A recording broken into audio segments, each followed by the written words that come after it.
Hello, everyone, and welcome to the Arena of Aurethious podcast. I am Al Basler, aka Aurethious, and on this episode, we are going to have our good friend Zexxios join us once again.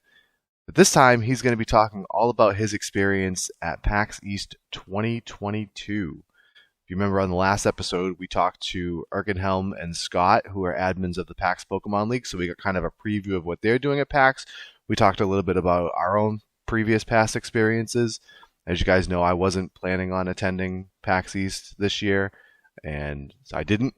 So we're going to rely on Zexx to give me the rundown, and this was his first ever PAX convention that he's been to. So it's going to be interesting to see his take on the spectacle that is PAX East. So we also do get a little bit into just the idea of conventions in general right now in 2022 with where we're at with COVID and everything.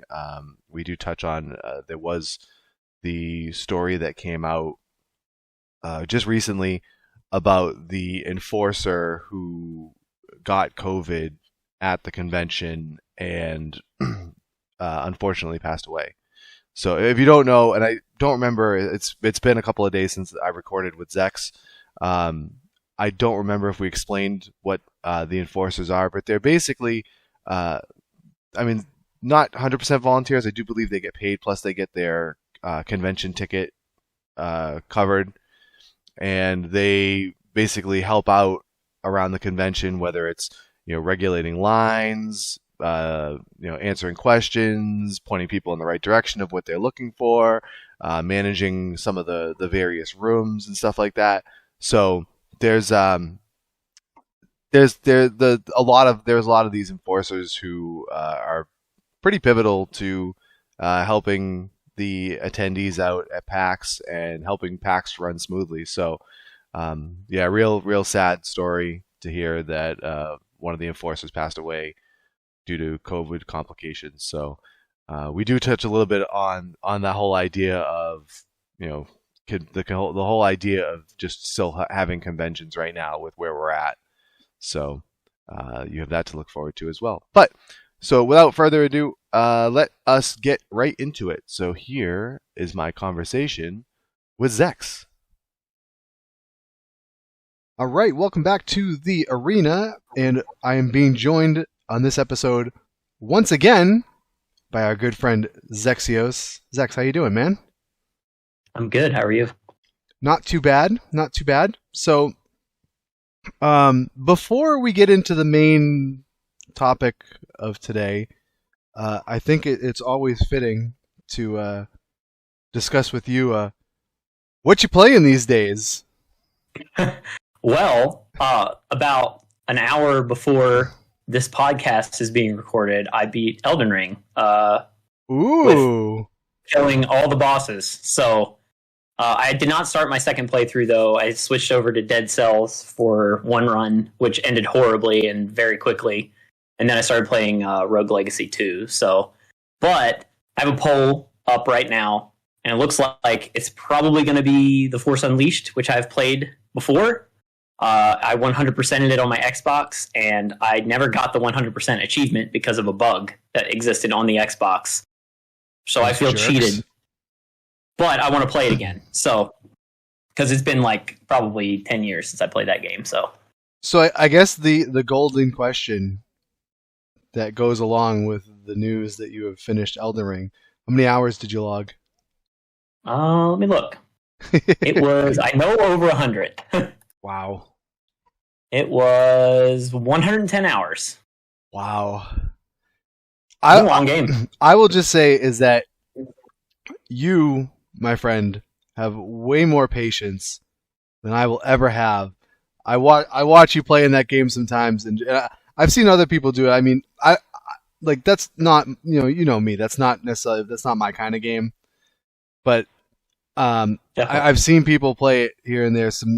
I've seen you play it. I've seen a few other streamers that I watch here and there play it, and just watching for hours of fighting the same boss over and over again, and then just that struggle. It's real. And I just I can't, like, I would just lose my mind. Like, I'd quit so many times in that game. Yeah, not most. Okay, so there were only a couple of bosses that were really, really hard, but I do feel like they actually put the hardest boss ever created in any Souls game ever in Elden Ring, Melania. If you guys watch my stream, you'll see that my I ended up spending an hour on one stream, an entire stream for 2 hours, and then half of another stream. So it took me 4 hours of just grinding her to beat her. It was crazy. The only one that took that long for me was Lady Butterfly in Sekiro, which was also horrible, but that was because I sucked, not because it was just, a hard boss. Fair enough. So, fair enough. Yeah. I watched, Aurethious, the LEC commentator? Mm-hmm. Yep. So I watched him a few times, and he spent 4 days, not like 4 24-hour days, but like 4 decently long stream session days on the Blood King or something like that. I don't remember. It's still I don't know. I know which one it is. Yeah, and that one took me a while too. But like the thing was, it's not because he's bad. He's actually like really good at that at that kind of stuff. But he was like severely underleveled, and he refused to level up. He just wanted to do it, and it was just Moog, like I just watched it. I'm just like, oh my god. That one's recommended level was 135, and that's the level I went into it. And he still took me about probably one full stream across 2 hours worth, like 2.5 hours probably to beat him. But he was hard. He had some bad mechanics. I don't know how you guys do it, but hats off to you, I guess. I love it. I'm ready for the next one. Give me another one. Nice. From Software, I need another Elden Ring, please. I'm still waiting. That was seriously like a once-in-a-decade game. Like, that's why I took my time with it. It took me like a month and a half to play through it, because it was like, I knew as soon as I started playing it, I was like 2 hours in, I was like, this is going to be one of the best games that's ever been made I've ever played in my life, so I want to like slow play this. Yeah. And I was right. It was amazing. It was just a masterpiece. That's cool. I'm still waiting to try my first taste of that style of game. I got Final Fantasy. What the heck's it called? Stranger of Paradise or something like that. And it's supposed to be that kind of style, but it comes with a difficulty setting, so I'm good. But just that style, because I'm not a huge action fan game for the most part. Like, I mean, most of the stuff that I play, I mean, you see, it's either like RPGs or beat 'em ups. Like, I guess that's the closest to action that I play is like old school beat 'em ups. Police Officer Ari. Yeah, Police Simulator. That's what I was playing the other day. That game is funny because I haven't got very far in it, and so I'm still doing like real menial tasks, like giving out parking tickets and responding to minor accidents. And like they added this thing where now like people you'll see people steal someone's wallet from them right in front of you. You gotta like chase them down. So, but like I'm still dealing with like to do that. There's a cop right there. That's the funniest thing. Wallet. That's the funniest thing because like you're walking around and all of a sudden you'll get a notification that says like that person just littered. Like they just littered in front of a cop, and it's like, okay, so all right, let me go give that. Pick up that can. I love the premise of the game. I don't like.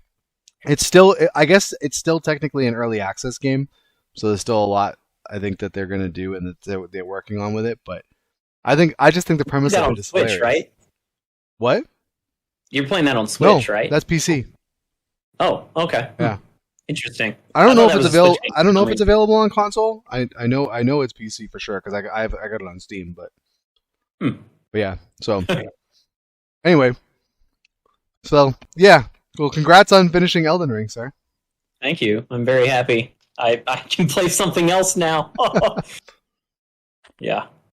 I mean, but you really enjoyed that game, so it's not like I did, but I've been playing it for so long. That's all I've played. Yeah. And I only was playing it on stream, so I was like, I had to stream every time I wanted to play it, So did you say you're going to go back to Ocarina of Time? You were in the middle of that before Elden Ring, right?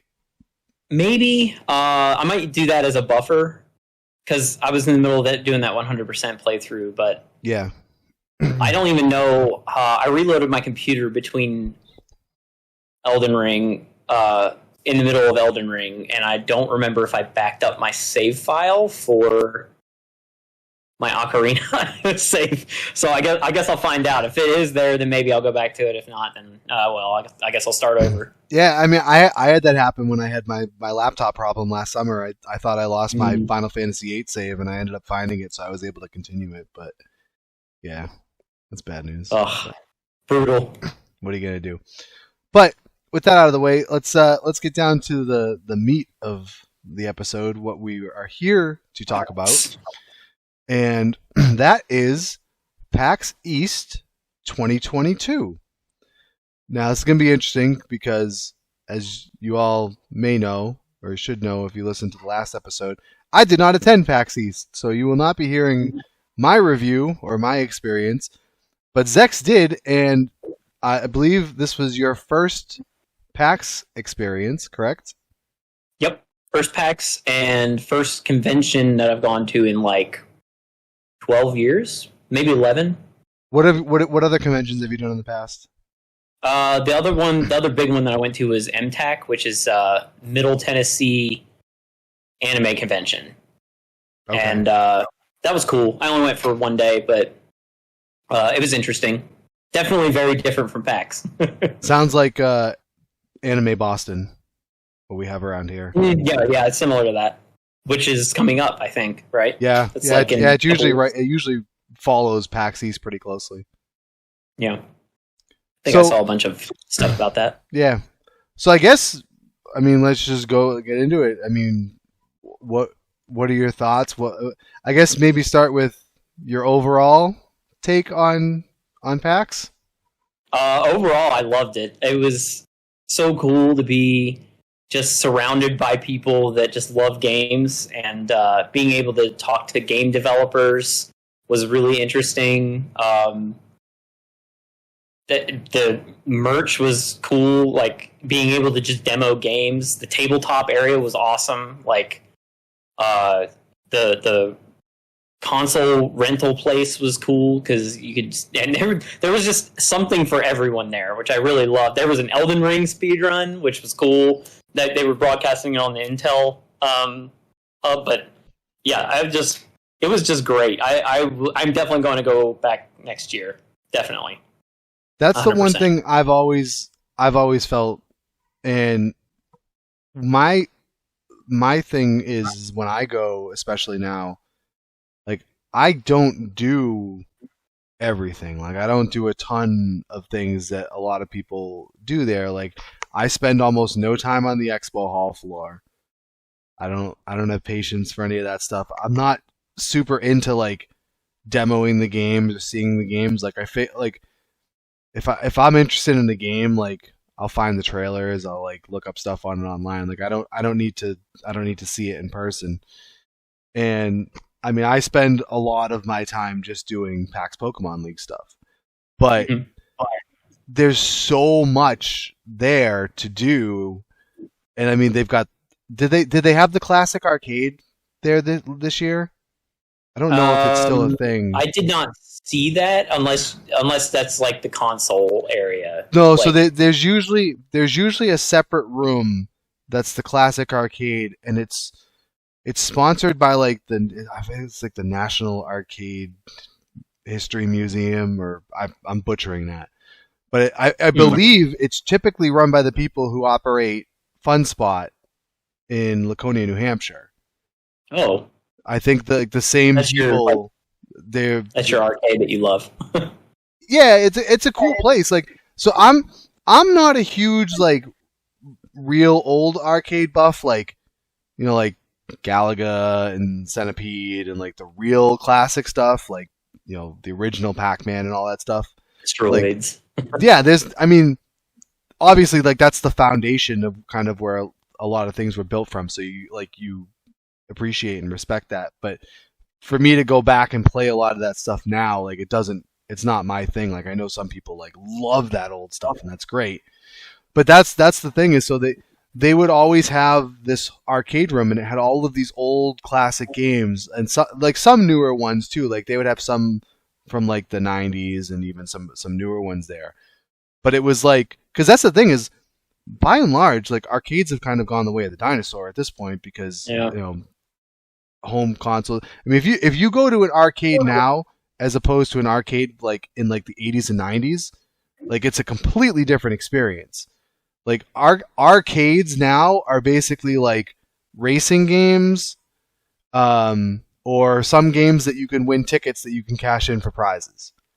That's the arcade experience right now for the pretty much. Machines. Whereas like when we were kids, like you had actual like video games. Not to say that, but you know what I mean. Like I mean, like growing up in the 90s, like you had like the Teenage Mutant Ninja Turtles arcade game, like the X-Men arcade game, the Simpsons. Like those games were like class, and like like Street Fighter, Mortal Kombat, all that stuff. And like you won't see those very much nowadays. But that place I was talking about, Fun Spot in Laconia, and I haven't been in several years, so I'm assuming that it hasn't changed drastically. But it's like three stories. And the bottom floor is kind of that like modern day traditional arcade, like skee ball and a lot of like the modern games you win tickets. It's got the prize counter.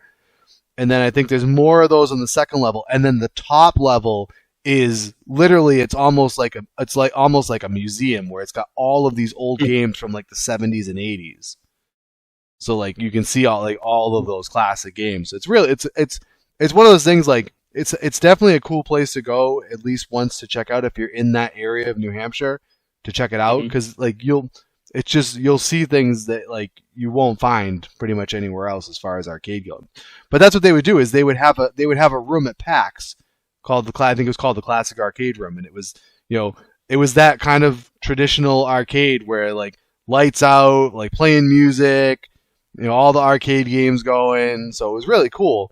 So everybody's smoking, all the smoke filling the room, getting into machines. Yeah, like 15 different pinball machines. Mm-hmm. But yeah, so yeah. I did not see that, but if it was possible that it was there and I didn't know about it, because there was just so much to do. Yeah, that's another thing I've always told people. And you went 2 days, correct? You went Friday and Saturday. Yeah. So yeah, and it's now it's 4 days. When I first started going, it was only 3, but it was Thursday, Friday, Saturday, Sunday, and I'm so glad that the first year I went, I got a weekend pass, because the first day I was there, I was so overwhelmed. Like it was my first convention experience. Like I was just like walking around just in complete awe of everything going on around me, and it was like sensory overload. And I just couldn't process everything. And having like the 3 days to kind of split things up and make sure I could like take my time and see all the different things, like I always say, go at least 2 days, like, because trying, especially if it's your first experience, like trying to experience everything that a convention of that size has to offer in just 1 day, it's next to impossible. Yeah, there was no way. Like after I was there the entire day on Friday, like from 12 until, I guess I was out until midnight. So it was like I didn't get there like as the doors were opening, but I went with a bunch of PAX veterans. So that's a smart thing to do. Yeah, all the things to do. So we just like went through the whole expo floor, like all around, just trying to go through every aisle and see what was out there. And it wasn't like super busy on Friday, right. But Saturday was packed. So what I should have done, and I'm going to do next time, is I'm going to do all the stuff that I want to do with the developers and the expo floor on Friday, and then do the more interactive stuff with the community members on Saturday, like the tabletop stuff and all that. I would even recommend for people, if you can manage it and if you can swing it, especially for PAX East, if you can go on Thursday. Thursday is an excellent day to go if you want to explore the Expo Hall particularly, because it's definitely the lighter of the days. Even in this, I'm talking before COVID, because I didn't go this year, so I'm assuming that outside of Saturday, which sold out, the rest of the days were likely lighter than they normally would be. But Yeah. Thursday is that day where if there's anything that you want to do, you're pretty much going to have the option to do it, because there's just so many less people. So, if you're local and you can swing, taking that, if you normally work on Thursday, if you can take that day off and go on Thursday, like that's the day that you'll see everything on the Expo Hall floor that you could ever wanted to see, because you'll basically have your run of the place. Yeah. It was it was really cool. As we went through all the aisles and everything, the very first thing that we did, we started from the back where the tabletop was, and everybody was saying how small PAX was this year, like how it wasn't, like it was like not, there were a lot of gaps between the stalls or whatever, and then they had pulled it in from the walls. It wasn't all the way against the walls, kind of stuff. Wow. Yeah. Since I haven't been there, I had nothing to compare it to. Right. So I still thought it was humongous, but I guess if somebody had been there before. But so we went all the way back to the tabletop area after we had gone through just the main drag, right back to the tabletop area, then looped around and went into the vendors that had the it's like where they start selling all the tabletop stuff, like dice and all that, right next to the tabletop area. Mm-hmm. And the first thing we ran into was one of the vendors had a game called Phantom Inc. And the guys just like called us over and they go, "You want to play? You want to learn how to play it?" And we were like, "Yeah, sure." So we just sat there and he taught us how to play the game, and it was pretty fun. I would actually consider playing it at a party and that kind of stuff. That was cool. And then continued going through all the other vendors, and some of the there was stuff in there that was just so crazy, like I didn't even know existed. But yeah, if you are in any way, shape, or form a tabletop player, like there's so much there for you, because you've got there's usually at least there's several just straight vendors who they're like hobby stores or whatever. Like I know there's a local one that Battlegrounds that's usually there. They usually have a big booth where they're just selling. They're basically just bringing their inventory to PAX and selling it.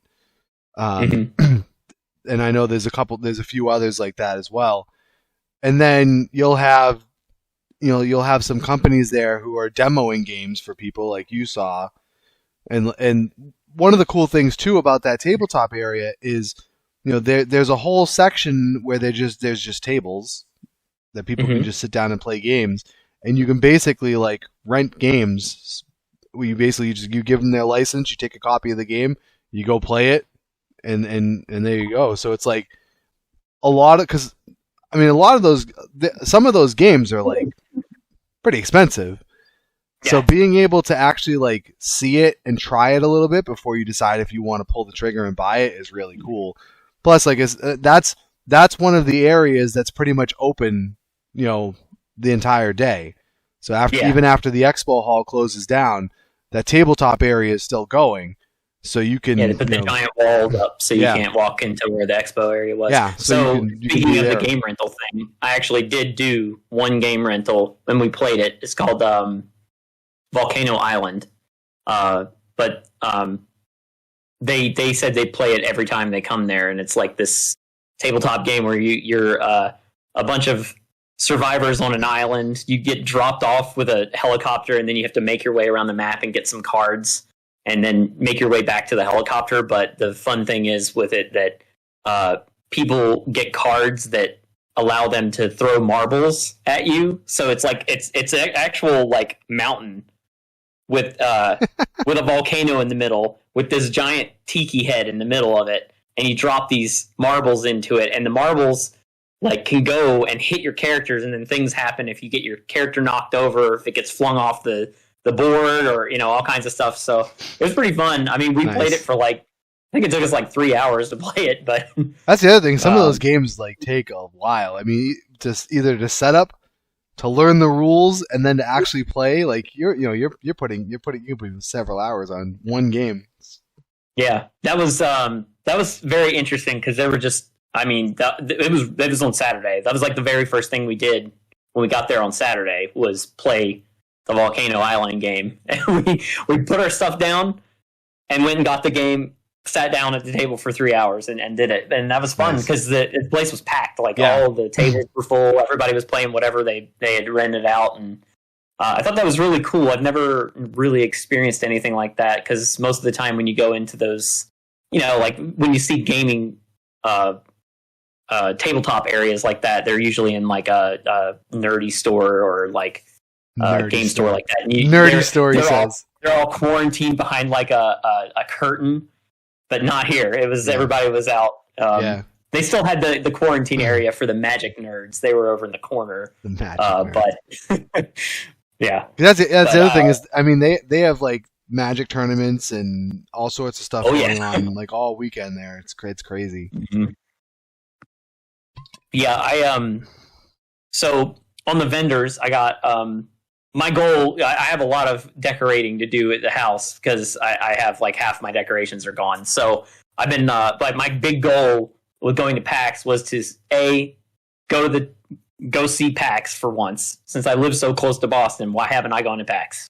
I've been here for 3 years. Why haven't I done it? And then the second was to find some merchandise to help me decorate. So I wish there was a bigger selection at the place, but I did get some cool stuff that I really liked. So this was one of them, which I know this is a podcast, but if you're watching this on video, you can see it.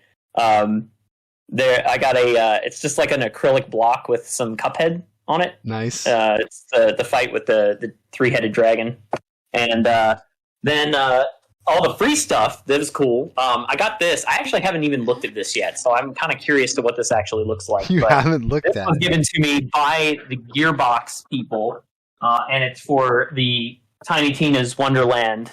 Oh, and it was a free poster. They handed us 2 of them. Huh. They're like, here, you want a free poster? I was like, yeah, sure. I'll take a poster. So that's probably going to go up in here somewhere, even though I haven't played the game yet, but I will. And then I got 2 shirts, one of which I'm wearing right now, but you can't really see it very well, but it's a Half-Life 2 shirt. It's got the Half-Life 2 symbol on it. Nice. And then, but I'm very picky about my shirts. They have to be really comfy. And then the big one was this one, which I posted pictures of this on Discord, but I got a Shovel Knight shadow box. Nice. Which was from the same place. Man, the reflections are really bad on this. That's all right.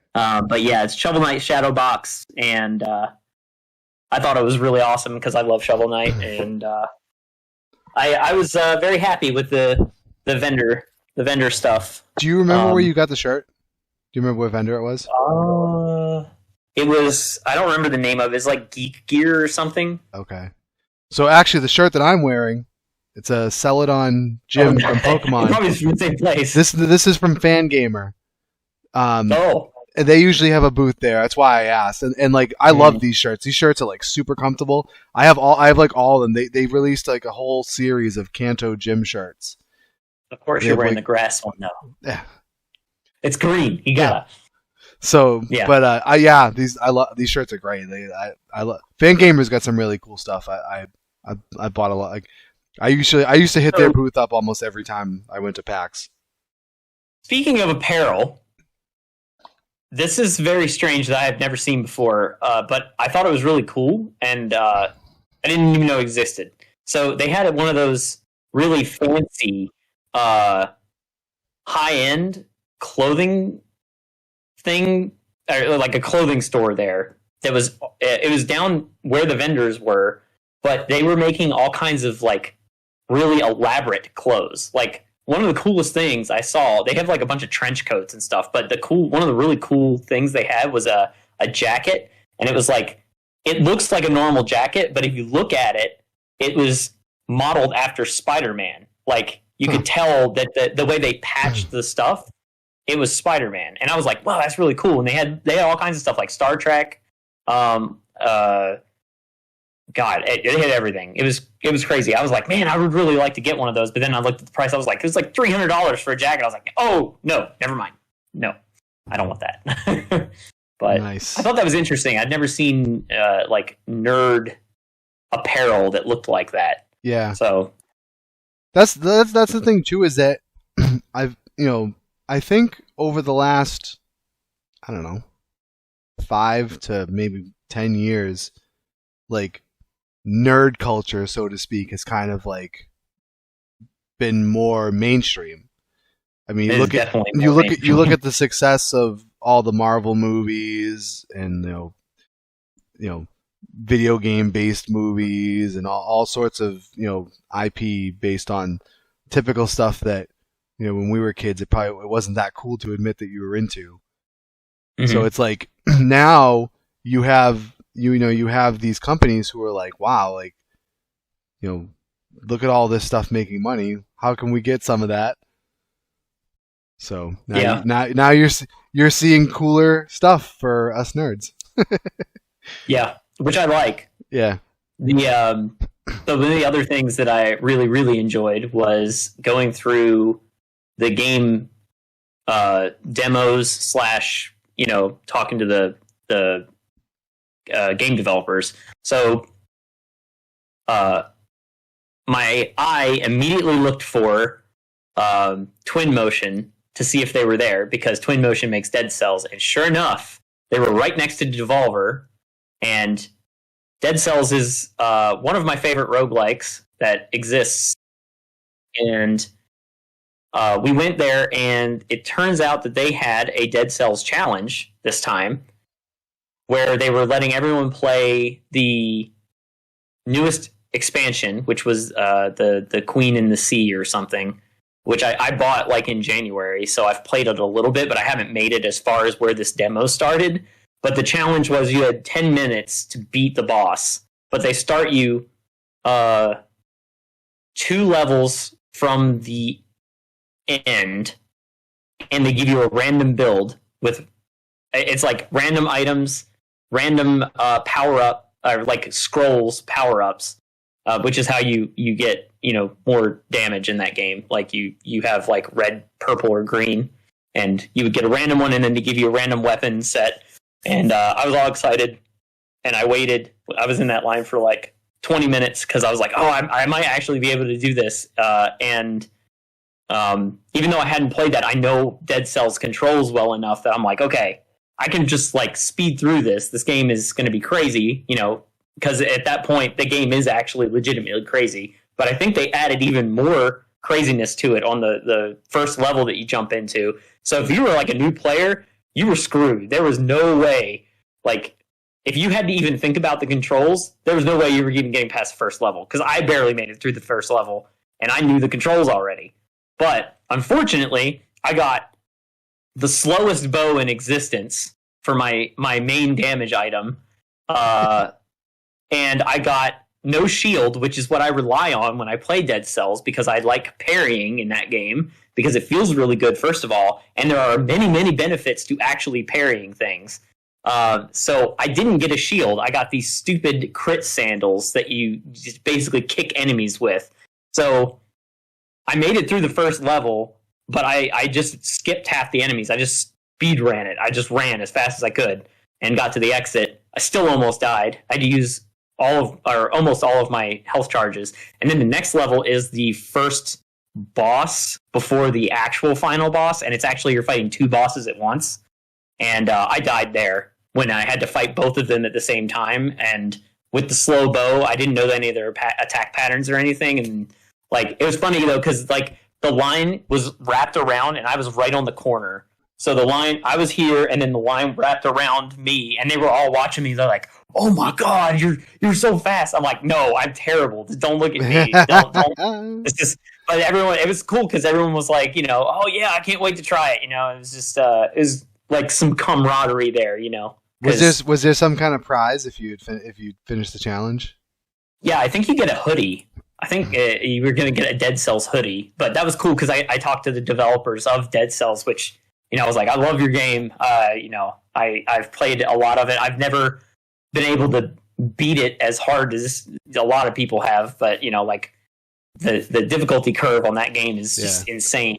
But I liked being able to talk to them, and I wish I liked the Devolver games a little more because their booth was awesome. They had like six of their titles in arcade format that you could play, and then they were pitching their big new game, which is like Wrath of the Lamb or something. That's a Binding of Isaac expansion. That's not it. It has a lamb in it. I don't know, but it was they had like a big projector up that was showing this new game that they are getting ready to come out with, which I thought was cool. But yeah, going through all those little booths was really fun. There was a Mario Brothers knockoff, but it was communism, which was that developer was actually kind of funny. I wish the game was a little more fun to play. The controls were a little clunky, but I enjoyed it. It was just like you had 5 minutes to go. It wasn't like a challenge. It was just you get to play it for 5 minutes. Well, it's funny. He was friendly. You mentioned the Dead Cells challenge thing, and it reminds me of this experience I had as a kid. So, one of the fairs around here, the Marshville Fair is one of the bigger fairs that we have down in my neck of the woods. And they had a game, you have your fair games, your carnival games, or whatever. They had one year that I was there, and it was a Super Mario Brothers, the original Super Mario 1 challenge. Now, so I was like 8 or 9 maybe, and you would play, and you had 2 minutes or something like that to get 30,000 points, which like it's like astronomically hard. And so, but like I doable though with the stair turtle. Yes, that was my plan. I'm like, okay, I'm gonna get to 1-2. I'm gonna take the warp zone to World 3. I'm gonna get there. But the thing is like you have to be good at that infinite life trick. But you have to like stop yourself before you start getting the lives, because then you don't get points. You just keep it. So then you have to like keep doing that to just amass points. So that was my plan. So I got up and I was ready to go, and I was so nervous, I missed the jump and I missed the warp zone. And I was like, oh no. Did it give you another chance to do it? No, you'd have to pay more for each chance. But the prize was you would get a free NES game. And they had a whole bunch of NES games there to choose from.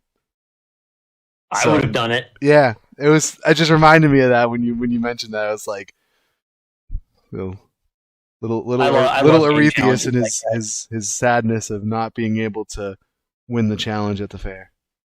Yeah. I think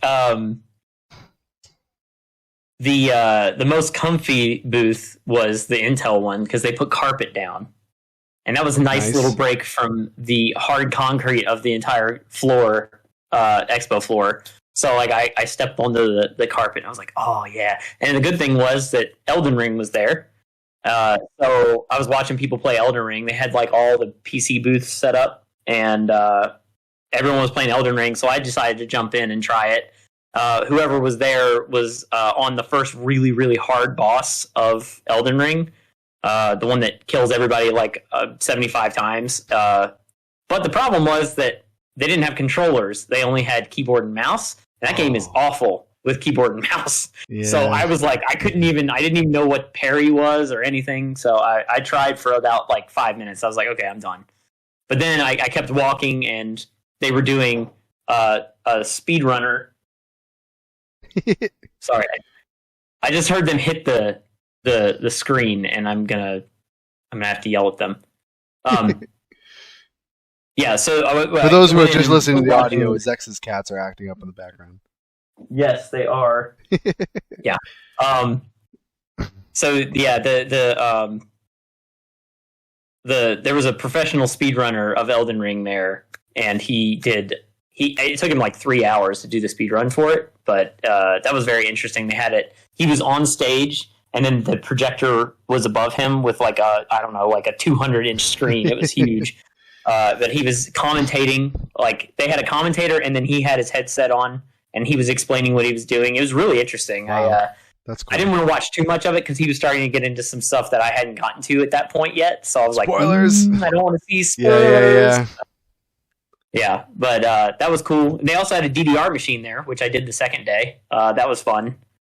Were there any games that you demoed that were like upcoming games that you were either you knew about and you were excited about, or that maybe you hadn't even heard of and you were like, wow, it's a pretty cool game?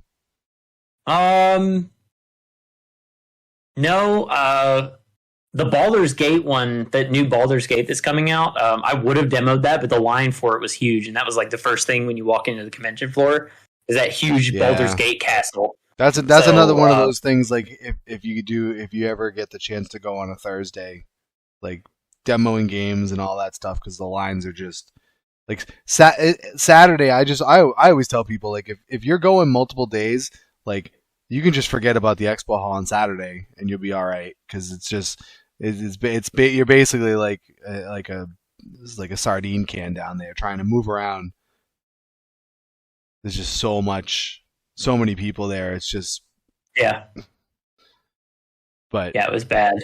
On Saturday it was a lot busier than Friday. Give me 2 seconds. I'm just gonna go close the windows because they're making me nervous. So be right back. Yeah.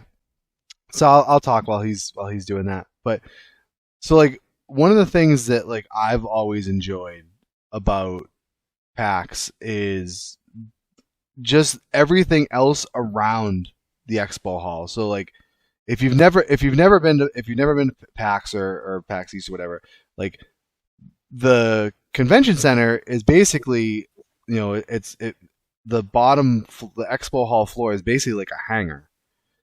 And you have the Expo Hall and then the tabletop area all kind of in that down on the floor area. And then pretty much all around that, the building on the other floor, like the rest of the building and the other floors, there's just millions of other things going on. And I always enjoy, like, checking everything else out and just leaving the Expo Hall to the people down there. But now that we got Zexx back with us, did you do any panels while you were there? I went into one, but we didn't stay for the whole thing because it was not what we expected. Trying to remember which one it was. We were only in there for like 5 minutes. Yeah. But like, no, this isn't. I always find the panels to be real hit or miss. Like some years I'll look at the schedule and I'll go, oh, there's a few of these that look interesting. I'll try and check these out. And then, like, sometimes I'll look through the schedule and I'll be like, not really. I could skip most of these. But every now and again I find there's like a really interesting one that I definitely want to make sure I hit.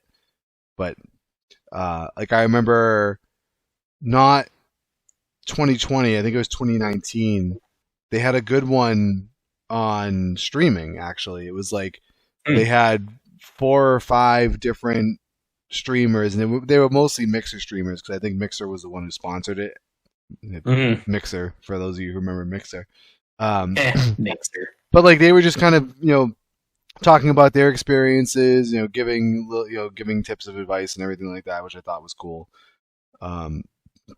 But yeah, like I said, I oftentimes it's like, I mean, there's panels going on, basically from the time the building opens till the time that it closes at night. And I had a bunch of them marked in the PAX app, but I was like, we were like doing other things. It's tough too. Like, it's tough too, because if a lot of times on those, if you really want to go to one, especially if it's like one that might be more popular, you almost need to get there at least a half an hour before to get in line. Yep. Some of them even more than that. So it's like, you're factoring in, okay, I need to be here at this specific time, but I actually need to be here probably like an hour before to get in line and just stand in line for an hour to make sure I get a spot in this panel. But well, that was funny because one of the things we did on Saturday was the Price is Right and the not Jeopardy, Wheel of Fortune. Wheel of Fortune, and then Price is Right was right after it. You would mix up Jeopardy and the Wheel of Fortune. I know. You know how I changed that for you, Aurethious. Good. Yeah, the sound has changed now. But For those who don't understand, that was those who don't fun. understand what we're talking about, so on Zexx's stream, you still have that channel point reward. Spin the wheel, or did you get rid of that? No, it's gone now. Okay, so he used. I'm gonna bring it back, but I've got new sounds for it. I just haven't I haven't done the So he automation used to have a channel point reward where you could cash in, and he would spin a wheel, and then whatever the wheel landed on would be what you get. Like you could get timed out. You could make him wear a hat for a period of time. You could make him do this, like do push-ups, do this whole make him. I think, was the cat part of that one? Like pet the cat. Yep. Yeah. So there's all these different Show things. cat. Whatever the wheel landed on, screen. you would basically gambling that you would get something good. But when someone redeemed it, Zexx had a thing that would pop. He had like animations and everything that would pop up for each of his redemptions. And for the wheel one, it would be the Wheel of Fortune wheel spinning with the Jeopardy song playing, and it triggered me every single time. No, that is not the Wheel of Fortune song. That's the Jeopardy song. You can't put the wheel. But the Wheel of Fortune with the song Jeopardy didn't sound as good with it, so that's why I went with Jeopardy. Ah, it's terrible. It's terrible. But anyway, yes. Yeah, the line for that was very long as well, but we did manage to get in. So, any other highlights? Any other things that is there anything that, or anything that you wish you had a chance to see that you didn't get a chance to? I think I hit everything that I was really interested in. I did hit up the console rental area on Saturday because I was kind of like wasn't sure what we were going to do. So I did go there, but they changed it this year where you didn't rent consoles like all the classic ones. They had stations set up, and then you could change out the game every 30 minutes or so. That's how it's worked in the past. Oh, really? I thought you used to be able to rent the console. No, they would have the station set up, and then you would basically rent rent the game, and then as long as they had that console spot open. Oh, okay. Yeah. Oh, I gotcha. Yeah. Well, they didn't do game rentals this time. They just did stations with the games in them, and they swapped them every 30 minutes or so. Gotcha. But it was cool because I walked in there. I was like, okay, well, let's see what people were playing. I saw like a group was playing GoldenEye for the 64. There was a bunch of stuff that I recognized. I was like, oh, okay, this is kind of cool. And then, we just kind of went back out because I was like, I could just play these on emulator if I really wanted to. But because they have they actually, and I don't know if they had it this year, but they usually have two console rooms. There's the classic console room, and then there's the console Freeplay, which is like the current consoles. Yep. Yeah, that was the game rental one. Okay. I went to both because we accidentally went to the modern one first. Yeah. That had the like Xbox Ones and the PlayStation 5s and all that stuff in it. But I didn't want to do that. I wanted to see the classic consoles. So, yeah, I liked that. The other big highlight for me, which I think was probably the most fun part of the entire convention for me personally, was they had a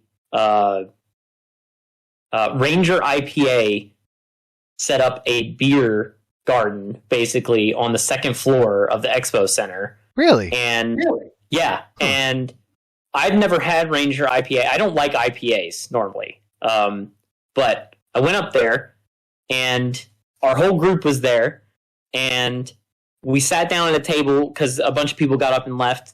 We grabbed some beers, sat down, and then other random people started joining the table. And then we all just started talking, because it was fun. Like we were just sitting there. I'm like 1 or 2 beers in already.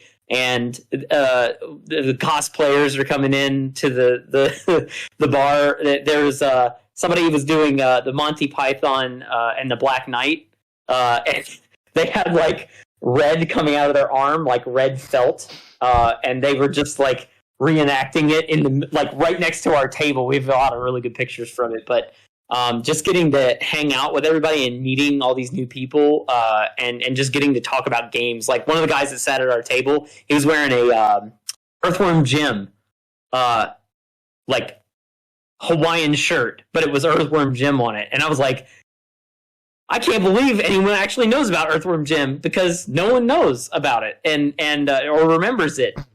It was an And awful I game. think I cashed in on your channel to make you play that. Actually, You did. You hated it. You did. It was awful. But, so he joined. But that was our a super. table That and was we a were talking super to him. popular game when it came out. Was it? I Yeah. don't remember it being super popular, but Yeah. it was weird. It was definitely a weird game. Well, but, I don't know. I don't know if it was. I don't know if popular is the right word, but it definitely got a lot of publicity because I remember like it was like the cover game on Nintendo Power the month it came was out, it? and like Mm. it definitely got a lot of play. Like I enjoyed it, even though if I probably went back and played it now, I probably wouldn't think it was great. But whatever. yeah. But yeah, that was cool. I mean, everybody was like, we were all bonding about things, and this was a big table. Like we were taking up 3 of the seats, and there were probably like 8 seats across the whole table. So like and I've got contacts now on my phone. One of the guys I met, Thomas, he came into my stream. Nice. I think this week he popped into the stream and said hi. Yeah, so it was cool to meet a lot of like-minded gamers, and we had a ton of fun because we were just drinking the whole time. That's one of the things relaxing. too is like you're surrounded by just people who are into some of the same things that you are, especially if you're actually doing something that's specific and focused. Obviously you're probably going to find people who are into that same thing, so like you just run into people. Like I mean, from all the years that I've spent involved in the PAX Pokemon League, like I've met so many people that are into Pokemon, and like there's it's the one thing I missed about not going this year is there are people that I met at PAX, and I basically see them every year at PAX, and like we'll sometimes we'll talk online here and there. Like I'll like a tweet or comment on something that they post on Twitter or something like that, or maybe like like Arkenhelm and Scott, who I had on the last episode, who basically are the admins for the PAX Pokemon League at East. Like they'll pop into my stream and stuff like that. So it's like that's the one thing. Was Arkenhelm there this year? Because I forgot I totally forgot to message him. He was there. Yeah, he was. I met him. I didn't step foot into the community, the Pokemon community room. I should have. Yeah. Just to see who was in there. But yeah, I should have done that because I've participated in the last 2. Not anymore, but yeah, the online ones. Yeah, the online. Yeah. But so yeah, but that's the thing is like you meet people that, like I said, I've known some of these people now for almost 10 years for all the times that I've spent hanging out with them at PAX. Yeah, it was definitely a very enjoyable time. I am undoubtedly going to go again next year. I think I'm probably still going to, if anything, I'll do at that point it might be worth it to just get a 4-day pass and just only go on 3 of the days. I don't know. I'll have to do the math on it, but I feel like that was the thing, is that if you went 4 days, it was like slightly more than if you went 3 individual days. When they used to have when they actually have the weekend pass, they actually did away with them for a little bit, but I think they brought them back in 2020, maybe. I don't remember. Yeah, I'll have to. I'll definitely be either getting the same thing I did this year, which was the Friday, Saturday, or I will get a Thursday, Friday, Saturday next year, because I think I am going to do the strategy you were talking about earlier with the doing all the games on Thursdays. But yeah, I really, really enjoyed it. I definitely want to go back. Yeah, so it was interesting. So I know I talked about it on the last episode with Arkenhelm and Scott when we kind of talked about why I wasn't going, and I wasn't comfortable going at this point, and unfortunately there was some COVID issues and concerns that cropped up over the weekend. It's tough. I mean, like I heard, they required vaccination. They required proof of vaccination, but I heard that was not necessarily like very thorough. Like basically all you had to do was flash them your vaccination card. So it's like well, they wanted people to use this. they use like an app. Yeah, which I did. It's called like Clearview or something. But I mean, it was just you took a picture of your, or you put in all the info from your Vax card, and I guess it would have been easy to fake if you wanted to. That's what I heard some people say, is that they thought it would have been way too easy for people to have a fake vaccination card. Yeah. And I guess they were supposedly requiring people to be masked, but I guess I heard some of that enforcement of that was lax. Most people were wearing masks when I was walking around. Like, well, I guess like at one point I had my mask down, and I didn't realize it when I was playing Volcano Island, and they had enforcers walking around and telling people, "Oh, you need to put your mask back on." And I was like, "Oh, sorry," and I put it back on. But yeah, they had enforcers everywhere that were telling people to pull the mask up. Because I read it was like a little like opinion piece I just read it a little while ago before we were getting going, and whoever it was said that. So I guess they had said that like you weren't allowed to eat or drink on the Expo Hall floor, which makes sense, but apparently they weren't enforcing it. And there was even like in the middle of the Expo Hall, there was actually like a food. There's a place. There was some like you could get some kind of food while you were there. The food trucks were there. Yeah, they were in the middle of the Expo Hall. I'm trying to let me read. What was it? Where was it? There was an eating area behind the food trucks, though, like a pretty big one. There were a lot of tables there. So someone said there was a water ice stand in the middle of the Expo Hall floor. So like people were getting this water ice. I don't know. Is that supposed to be like a icy or something, like a slush? Maybe. I don't know what water. Oh, they may have been talking about the that classic soda place. They had like a mug you could buy for $50 and get refills the entire convention. I was like, oh my god! Yeah, it was. Yeah, I read a few. I mean, I was just because obviously there was the unfortunate story that came out a few days ago about the enforcer that got COVID and passed away.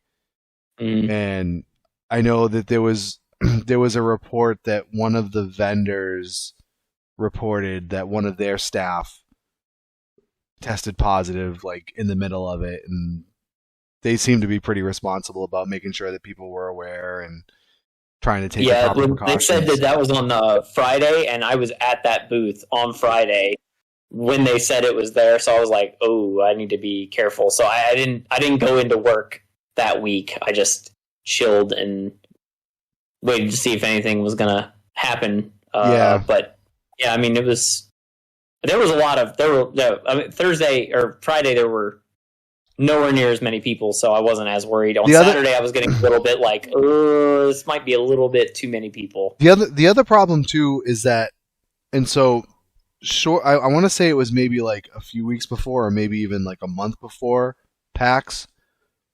Boston lifted a lot of their COVID restrictions, and so part of the thing is, so yes, PAX was supposedly requiring masks, requiring vaccines, but all of these hotels that people were staying at weren't. Like the restaurants, if people went off site and went to a restaurant, they weren't. So it's like, yeah, the convention itself is supposedly safe and they're taking the proper precautions, but if that's like the only place, it's like, unless it's just, I don't know, it's just, you're just asking for trouble, I think.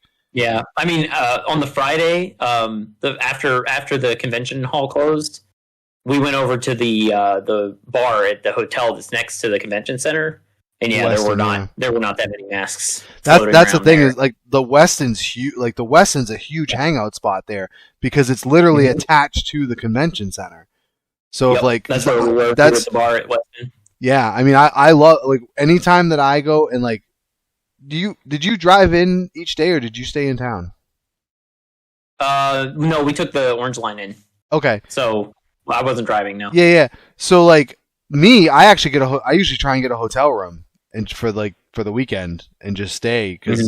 like even though I live like a half an hour away, if that, not some that I mean depends on which day I'm going in and traffic and all that stuff. But like for me, I just like having the option of just being able to get up, you know, get Hmm. ready and just walk next door to the convention. Like that's great.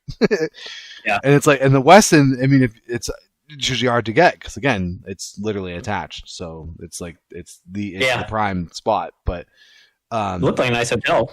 it is. But that's the thing is a lot of times, even if people are like taking a break, like they'll go over there. There's a few restaurants there. There's like the mezzanine area where you can hang out. People just hang out in the lobby and stuff like that. So I don't know, like the more I hear, the more justified I feel in my decision Mhm. not to go this year. Like again, there was part of me that I had that slight bit of remorse of like, oh, I missed seeing some of the people. I missed this thing that I really enjoy going to. But I don't know. And like I mean, I ended up getting COVID a couple weeks before anyway, which Yeah, may I have thought you were in the middle of recovering from COVID during the convention, weren't you? Or had um you already, or was that like early in the week? no, it was like it was so I was like a week removed, I think, at that point. Because I remember it was like because I it was the week that my softball season started, and then we had our opening day celebration like the following week. So I was fine, kind of just in time to be part of all that stuff. Mm. And that was PAX weekend because I remember thinking, oh, that was the other thing is that it would have been a logistical nightmare for me trying to balance because Mm. this is the latest it's been in a while. I mean, it's usually either earlier in April. It's even been as early as February. That was the thing is, 2020. It was the like last week in February or something like that because it was ended up being a couple weeks before everything got shut down because of COVID. Yeah, So, but yeah. Before the dark times started. it's tough.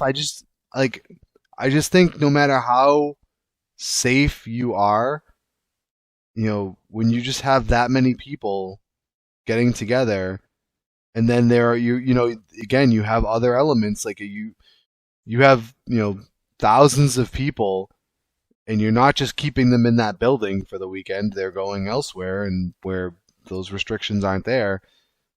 I don't know. I mean, Yeah. I would love to think that by this time next year we'll be in a better spot, but I have no faith in that at That's all. what we've been saying for the last 2 years. It's awful. I mean, I'm still sitting here coughing. I mean, you got it. I think I've muted myself every time. Thank God. But I mean, for those of you watching the video, I mean, you guys have seen me cough. I'm still dealing with the cough from when I had COVID, and I'm now about almost a month away from when I first got it. And I'm still dealing with it. It's just like I don't know. I just I still have somehow not caught it. I don't know. I don't know how, but I just it's uh, I said this to a friend of mine, and it's just with each passing day I have less and less faith in humanity, and it's just yeah, I the don't whole pandemic was very eye opening for how selfish people are. yeah yeah I mean I knew it was again bad, but I didn't know it was as bad as it actually is. yeah like I said I would like to think that if people were just a bit more responsible and a bit less of me focused that we would not be still dealing with this at this point, but we are, and I don't think that's going to change anytime soon. So, Yep. especially in this country, so it's Yep. sad state of affairs. So It is. yeah, it's funny because I when PAX East was coming up, and after I had already decided not to go, and I started like when it was real close, and I was talking to people who were going. I just I don't know. I was like, yeah, I'll probably be there next year. And right now, I have no idea. I don't know. Well, if you go next year, I'll actually be able to meet you in person for the first time, which would be cool. Yes, yes. I would love. I'd love to be there. I'd love to be able to experience it again. I just, like I said, my faith in humanity is suffering, and who knows where we'll be at this time next year. Hopefully there's not another. Who knows when PAX will be next year too? It's crazy. True. Like, they bounce it around so much, and a lot of it's just I'm assuming it's based on when they can get the convention center, but because they really have. I mean, if they're going to do it in Boston, it has to be at that convention center because the only other one is the Heinz, and it's not nearly big enough for what PAX is. So yeah, I'd never been in there. It was way bigger than I thought it was. It was just like, wow. Yeah. As soon as I walked in, it's like you could put 2 football fields in this place. Yeah, it's massive. That's another reason why I always say, just give yourself the time. Give yourself the time to make sure you can take everything in because, again, especially if the first thing you do once you get through the doors is go down towards that Expo Hall, forget it. Like you are just like it's like you'll be coming down the stairs or the escalator going down towards the Expo Hall, and you're just like, whoa. Like it's just I had to pick my jaw up off the floor. Yeah. I was like, there's just so much to do. And then the funny thing is, it looks smaller from up at the top of the escalator, and then when you actually get down there, you're like, oh my god, it's way bigger than even it looked like, and it looks huge up the escalator. But no, when you get down there, you're just like just tiny. You're like an ant compared to all the stuff to do. So. But no, I'm glad you had a good time. I'm glad you did have a good time, and I'm glad you avoided getting sick. Yeah, me too. but it was fun. I highly recommend it for anyone that has never been to PAX. Go, it's fun. Yeah, again, like I said, if you can get over being around all those people, and you feel comfortable going to a convention, PAX is a lot of fun. It goes without saying. So. But all right, as we wrap things up, as always, we'd like to give you the opportunity to plug your stuff, man. So, what do you got going on, Zexx?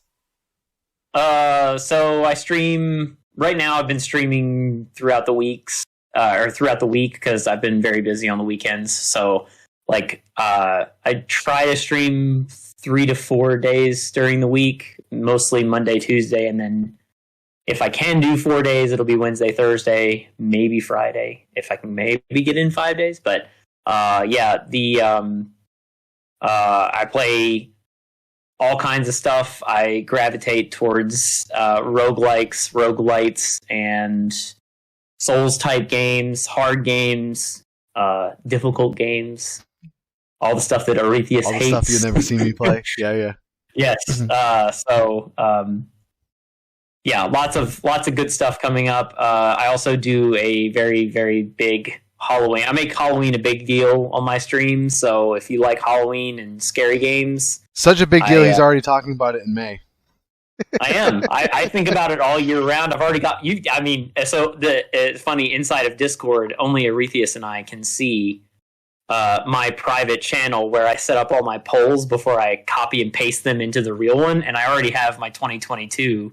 Halloween poll up in there, and it's ready. I'm going to modify it a little bit by then, but I immediately make it like the day after Halloween. I make the new one, so I'm ready to go. But yeah, I love my Spooktober streams, so I'll be playing a lot of scary games during those September and October. But yeah, nice. Until then, I guess I'll play. The stuff that's on the poll now, which are a bunch of roguelikes and some Star Wars games, because I am in a Star Wars mood right now. As we have just passed May the 4th. Exactly. Well, not because of that. I was because of the Mandalorian and Book of Boba Fett. But okay. Yeah. Fair enough. I just finished watching them for the first time, so they're excellent. Nice. Definitely some of the best Star Wars writing that has been in a very long time. I was very impressed with it. Very nice. But that can be another podcast topic. Star Wars? Well, yeah, sure. Star Wars, TV shows, whatever. I was gonna say, yeah. Star Wars isn't my bag, but I know enough about Star Wars to be dangerous. I haven't seen like the last like 3 movies or any of the shows recently. So Mm, I think the you're missing out. Mandalorian is perfection. nice. Yeah. I've heard great things about it. I haven't. My television watching habits are awful. I just don't. There's so many things I like. Go, oh, I should watch that, and I just never do. So, Yeah. but Well, you're a busy man. You got I softball to am. deal with. So. I am. I am. So, but yeah, if you want to catch Zex's stuff, twitch.tv/Zexxios. He also streams to YouTube and still Facebook, right? Yep. So we'll get all the links in there for the descriptions. Where you're like me, where you don't have a nice, fun, easy little YouTube like URL, right? You got one of those. No, you have to have 100 subscribers on YouTube to have that, and I don't. So I don't have that. So. Subscribe to Zexx on YouTube, guys. This way you can help him get a good URL. Yeah, I'm close. I'm like 83, I think. Nice. So. I'm nowhere near. I'm close. I have like 20, I think. I think you had 27 when I was looking earlier. Oh, there you go. You know better than I do. So. I was just on there because I was linking it to someone. So yeah, cool. So yeah. All right, man. Well, thank you again for coming on and telling us all about your PAX East experience. It was thanks for having me. It was fun. All right. Take care. You too. So there you go. That was Zexxios giving you his tale of his experience at PAX East 2022. Sounded like overall, despite the fact that it was definitely smaller than I think it has been in years past prior to COVID. Sounds like it was a good time. Again, as you know, as we talked about, I'm just still not quite sure about how I feel about conventions right now. Again, you know, as we talked about, I've no secret that I'm about a month removed from having COVID myself, and I'm still like just not real sure about how I would feel about going to something like that right now. You know, hopefully by this time next year or whenever they decide that PAX East 2023 is, that maybe I'll feel a little bit better. Maybe we'll be in a different spot, but who knows? Never can tell with the way that things are going right now. So, but there you go. So I want to thank Zexx as always for joining me. It's always a fun time talking with him. And now that he's all finished with Elden Ring, we'll see what he's got on the horizon. And I can actually probably spoil a bit for you because by the time I'm recording this here, he did just start streaming Star Wars The Force Unleashed. So if you're a Star Wars fan or you like that game, check out Zex's channel. I think he's going to be playing that for a bit. So, but again, if you're looking for Zex's info, it was we talked about in the interview, and you can check the description below the video or the description on Spotify for all of Zex's links, so you can check out his content as well. And if you want more of my stuff, you can catch me on Twitch sporadically right now because I'm very busy with softball, and between coaching, my daughter playing, I feel like I'm at the softball field every day now, so I haven't been able to stream as much as I normally do. But typically, I try and stream 3 to 4 nights a week, and you can catch me on twitch.tv/Aurethious. You can also follow me on Twitter. Excuse me, sorry. Oh my God, I thought I was going to be able to mute there, but I didn't. Catch me on Twitter. It's @Aurethious, and follow me there. This is one of the better ways to find out when I'm streaming, what I'm streaming, and any other assorted random nonsense that I throw out there. And as always, you can join us on the Ion Game Corner Discord server. The Discord specific link is on the screen, or you can catch it below. Also, you could just go to iongamecorner.com. Zexx was kind enough to provide us a forward to the Discord server from there. So, but yeah, it's a good time. We have all of our content creator friends like Zexxios, some of our other friends who have joined us like Kagone, Trash and Treasure, also Flaring Flames, all sorts of stuff they're doing on Twitch, YouTube, all sorts of fun stuff. Also, we have Pokemon leagues and tournaments. If you're into Pokemon battling, you can get in on those. And we do community game nights here and there, generally on Fridays. So I know last Friday, Kagone and I played some Halo Infinite, Flaring Flames joined us for that. I think Super Famous Guy joined us for a little bit too. So, excuse me, it's a good time.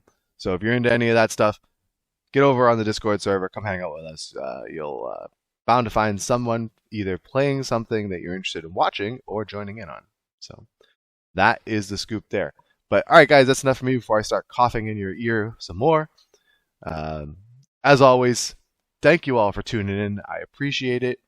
And we'll catch you next time on the Arena of Aurethious.